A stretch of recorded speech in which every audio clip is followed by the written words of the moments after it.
السلام عليكم، ازيكم؟ وحشتوني جدا جدا. انا جايه لكم النهارده وجايبه لكم معايا هديه، وهي نكمل بيها سلسله اللي هو التأسيس بالنسبه للاطفال. انا عامله لكم سلسله ازاي نبدا نأسس الاطفال في الانجليش. بدأنا بالحروف والساوندز، عامله لكم بلاي ليست كامله من اول ما بدأت اعلم لانا ولارا الساوندز والحروف لحد دلوقتي. احنا خلصنا مرحله الساوندز والحروف خلاص الحمد لله، اتقناها. فهندخل على المرحله اللي بعدها، ان احنا ازاي ندمج صوتين مع بعض، وبعدين ازاي نقرا كلمه. بدأنا في مرحله ان احنا ندمج صوتين مع بعض، اللي هي بي مع يعني حرف ساكن مع حرف متحرك، زي بي مع ايه تبقى با، سي مع ايه كا، دي مع ايه دع كده يعني. ونبدأ نحط الحروف الساكنه مع المتحركه حرفين مع بعض ونبدأ نقراهم. بعدين دخلنا في مرحله ان احنا نقرا كلمات. بس بصراحه السن ده بيمل جدا جدا بسرعة، لان هما لسه صغيرين. موضوع القلم والورقة والكتاب مش هيبقوا حابين ان هما يقعدوا عليه كتير. وانا ما بحبش اعقد الولاد من سن صغير ويبداوا يزهقوا ويقولوا لي يا مامي مش عايزين. بالعكس، انا بحاول ادور على افكار ان هما اللي يطلبوا مني ويلح عليا ان احنا نذاكر. فلقيت الهدية دي، الابليكيشن ده ابليكيشن مجاني 100%، ما فيهوش اي اشتراكات. حلو قوي قوي قوي، فادنا جدا جدا جدا.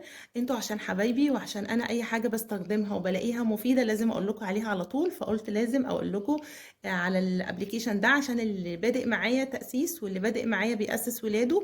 فلو حابب يكمل وهو دلوقتي واقف معايا في المرحله بتاعه القرايه بتاعه الكلمات، او الكلمه اللي هي من 3 حروف، يكمل معايا مع الابليكيشن ده وهيدعي لي بجد. هوريكم البرنامج كامل، وهوريكم وهقول لكم برضو على البرنامج بتاع ديالينجو اللي انا كنت عامله لكم عليه فيديو. هسيب لكم اللينك بتاع الفيديو في صندوق الوصف، وهسيب لكم اللينك بتاع التحميل برضو بتاع ديالينجو وبتاع البرنامج ده في صندوق الوصف. عشان اللي ابنه اكبر من 5 سنين، يعني انا ابني 8 سنين بيستخدم برنامج تاني اسمه ديالينجو. هو مش مجاني، بس الجزء المجاني كافي معانا بشكل كامل ومفيد جدا. لو ابنك عمل عليه درس او 2 في اليوم مثلا بشكل يعني مستديم، هيفيده قوي قوي. برنامج ديالينجو ده برضو مفيد جدا للسن الكبير. انا ابني 8 سنين، لو اتعودتي ان ابنك مثلا يعمل عليه درس او 2 بشكل يومي حتى في الاجازة، هيبقى بالنسبة له حاجة مفيدة جدا. وهتفيده قوي بصراحة، بالذات في الانجليش، انه محتاج على طول يبقى الولاد بيستخدموه. فهسيب لكم برضو اللينك بتاع التحميل بتاعه واللينك بتاع الفيديو اللي عايز يشوف الابليكيشن في صندوق الوصف. يلا نبدأ الفيديو على طول. هوريكم كل الابليكيشن ازاي بيكون. هو بيتكون من 3 اجزاء. الجزء الاولاني السبيلنج، اللي هو ازاي نقرا. الجزء التاني سي في سي ووردز، اللي هي الكلمات اللي بتبقى اولها ساكن متحرك وبعدين ساكن. وبعد كده الدياجرافز، اللي هي الحروف اللي هي بتبقى زي السي اتش تي اتش الاس اتش، الحروف اللي هي لما بيجوا 2 مع بعض بيعملوا ساوند تاني مختلف، عايزين نعرفهم برضو. فده واخد جزء كبير قوي، حلو قوي قوي، يفيد الاطفال في السن ده. انا بادئه معاهم في السبيلنج. اول حاجه اللي هي دي، هبدا بقى اعللكوا الصوت عشان تعرفوا هو بيتعامل يعني بيشتغل ازاي.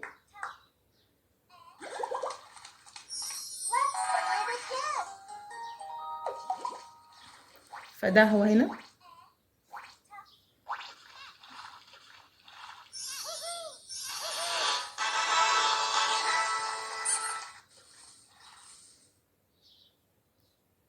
احنا لسه هنا برضو بيحاول يجيب الحرف اللي في النص زي بازل كده.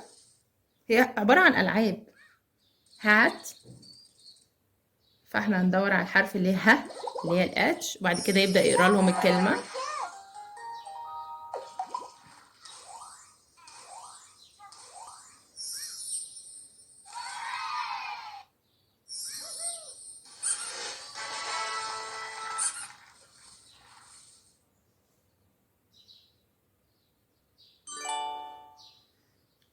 هنا برضو زي دي نفس الفكرة، بيجيب كلمة يعني نفس فكرة دي بيحاول يوريهم لو حرفين مع بعض. يعني احنا مثلا خدنا الأ ب أ أب، فاحنا هنا هاب تاب ساب.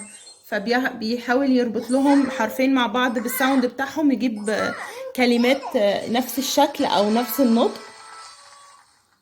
حلو قوي قوي قوي وفادنا جدا جدا جدا، والولاد بيحبوه. وعايزه اقول لكم ان انا عامله التاب ده التاب بتاعي، انا منزله عليه البرنامج ده، ومنزله عليه برنامج تاني لتحفيظ القرآن، ومنزله عليه ديالينجو وبرنامج تلوين. بس لما بيحبوا يمسكوه فانا ببقى مطمنه ان احنا حتى لو هيلعبوا بيلعبوا حاجات بتفيدهم.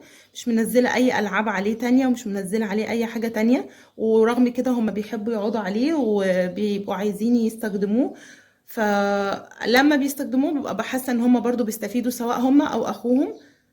وفي برضو ديالينجو للاطفال، هعمل لكم برضو فيديو بيستخدموه ساعات، وبرضو حلو مفيد، بس ده بالنسبه لي في الوقت ده افيد بكتير وانسب بكتير.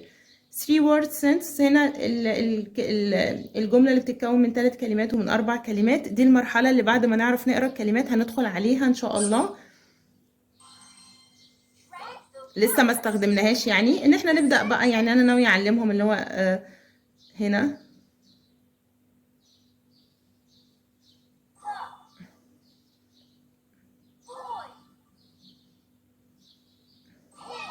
احنا كده بنكون جملة.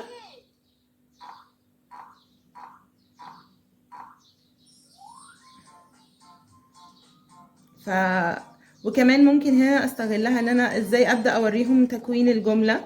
يعني مثلا fox ده subject، has verb، fur ده object.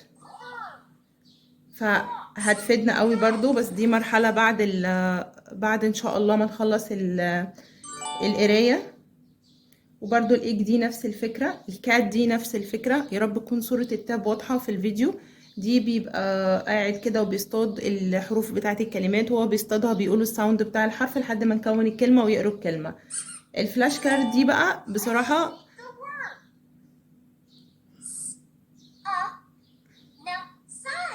انا اليومين دول عمر ابني بيمتحن، فاوقات كتير مبقاش فاضيه اقعد معاهم وعايزاهم يذاكروا، فبفتح لهم الفلاش كارد دي. حلوه قوي ان هما بيقولوا لهم كل حرف الساوند بتاعه، وبعد كده يقروا الكلمه مع بعض، وانا اقول لهم انا عايزه اسمعكم وانتوا بتقولوا وراه، فبيبداوا يقولوا وراه. فهو كده بيعلموهم ازاي يقروا من غير اي مجهود معايا انا. وفعلا الحمد لله، اللهم لك الحمد، بسم الله ما شاء الله، بداوا يقروا يعني مثلا 5 كلمات الاقيهم بيعرفوا يقروا 3 كلمات قبل ما هو يقولهم، والاتنين التانيين بيبقوا محتاجين مساعدة. فحلو جدا. وانتوا زي ما متعودين مني، انا مش بقول لكم على اي حاجة غير لما ابقى اجربها وجايبة معايا نتيجة حلوة قوي. هنا بقى السي في سي ووردز اللي هي بيعرفهم الفاول، يعني بنبدأ نتعلم الفاول، الاي والاي والاي والاو واليو، بنبدأ نتعلمهم. بيجيب لهم كلمات فيها حرف ساكن، بعدين حرف متحرك، بعدين حرف ساكن. في برضو اللي هي البازل دي، ودي بازل برضو. وهنا بيجيب لهم البازل ويبقى فيها ساوند ناقص اللي هو الساوند الفاول، فهم يبدوا يدوروا عليه عشان يتعلموا الساوند، يعني الحروف الفاول. ودي نفس الحكاية، ساكن فاول متحرك. ودي ميموري اللي هي الكروت اللي هي الذاكرة دي، اللي هي اللي احنا عارفينها برضو زي لعبة. وهنا نفس الحكاية القطر ده برضو، بس دي سي في سي سي ووردز، يعني بيبقى الكلمة فيها ساكن متحرك ساكن ساكن. فدي كلها السكشن ده كله هوريكم اي واحدة منهم. يعني مثلا هوريكم دي مثلا، فاحنا بنعرف الحرف ده ان هو فاول، ونبدأ نعرف النطق بتاعه، ونعرف نطق الكلمة اللي فيها حرف فاول. بجد من احلى البرامج اللي كنت مش متخيلة ان انا هلاقيه بشكل مجاني كامل كده. هنا بقى diagrams دي زي ما قلت لكم اللي هي اسمعوا.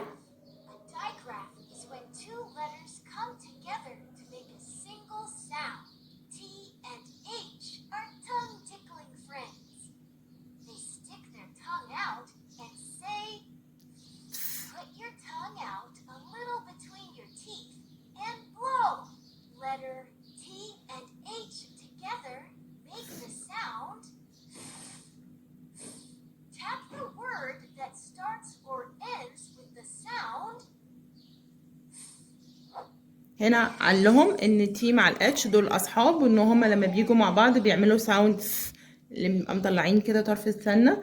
وبيبدا يجيب لهم كلمات ويقول لهم دوروا على الكلمه اللي فيها تي اند اتش.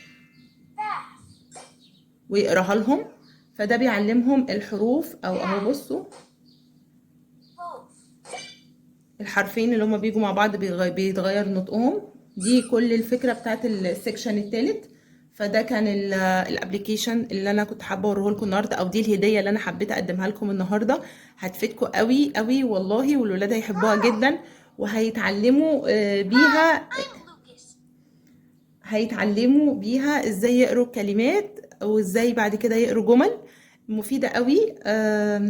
انا عن نفسي ما بديش ولادي دروس بالذات لحد دلوقتي الحمد لله، ويا رب اقدر اكمل، ربنا يعيني واقدر اكمل على كده، لان انا شايفة ان الدروس دي حاجة بتضيع الوقت. ويعني انا ممكن لو اجتهدت شوية في البيت اقدر الحمد لله اوصل لمستوى كويس. ولحد دلوقتي انا مع ولادي الحمد لله يا رب قادرة اعمل كده.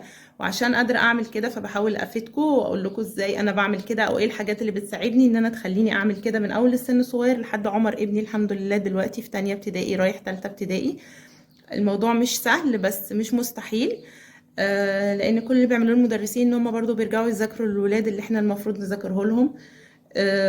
الحمد لله بقى في دلوقتي حاجات بتساعدنا على كده، بس احنا نجتهد وندور ونلاقي. وده اللي انا بحاول اعمله معاكم، ان انا لو لقيت حاجة كويسة بتساعد بقول لكم عليها. مستنيه تعليقاتكم على الفيديو ده، تقولوا لي الابلكيشن ده ساعدكم ولا لا، وتدعوا لي دعوه حلوه في الكومنتات ما تنسوش. ولو حابين تسالوني على اي حاجه انا هرد عليكم على طول. وان شاء الله شوفوني فيديو تاني قريب اقول لكم على حاجات تانية جديده باذن الله. اتمنى اكون بفيدكم بفيديوهاتي، واتمنى الفيديوهات تكون مفيده ليكم باذن الله. واشوفكم في فيديو جديد قريب، بتوحشوني قوي. شكرا ليكم لتشجيعكم ليا والكومنتاتكم الحلوه. سلام عليكم.